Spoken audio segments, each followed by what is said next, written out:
ಈ ಒಲಲ ಬಡಿಗೋ ನಮ್ಮ ಮನೆಯಲ್ಲಿ, ಈ ನಮ್ಮ ಅರಮನೆಯಲ್ಲಿ ಈ ಒಲಲ ಯುದ್ಧವನ್ನು ಮಾಡಿದ್ದಾನೆ, ಸಮಗ್ರ ಶತ್ರು ಸೈನ್ಯವನ್ನು ಹಿಮ್ಮೆಟ್ಟಿಸಿದ್ದಾನೆ. ಅಂದರೆ ನನಗೆ ಎಷ್ಟು ಉಪಕಾರ ಮಾಡಿದ್ದಾರೆ ಇವೆಲ್ಲರಿಗೂ ಕೂಡ.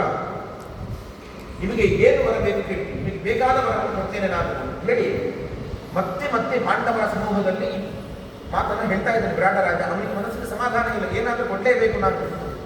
ಅದರ ಉಪಕಾರವನ್ನು ಪಡೆದ ಮೇಲೆ ಪ್ರತಿಯಾಗಿ ಏನಾದರೂ ಒಂದು ನೀಡಲೇಬೇಕು ಎನ್ನುವ ಭಾವ ವಿರಾಟ ರಾಜನ ಮನಸ್ಸಿಗೆ ಬಹಳ ಆಳವಾಗಿ. ಧರ್ಮರಾಜ ಹೇಳ್ತಾನೆ, ನಮಗೆ ಯಾವುದೇ ರೀತಿಯ ವರಗಳ ಅಪೇಕ್ಷೆ ಇಲ್ಲ, ನಾವು ಆ ಅಪೇಕ್ಷೆ ಇಟ್ಕೊಂಡು ನಿನಗೆ ಯುದ್ಧಕ್ಕೆ ಸಹಾಯ ಮಾಡಿದ್ದಲ್ಲೇ ಅಲ್ಲ. ನಿನಗೆ ಶತ್ರುಗಳಿಂದ ಈ ಮುಕ್ತಿ ಸಿಕ್ಕಿದೆ ಅನ್ನೋದೇ ನಮಗೆ ಬಹಳ ಸಂತೋಷದ ಸಂಗತಿ.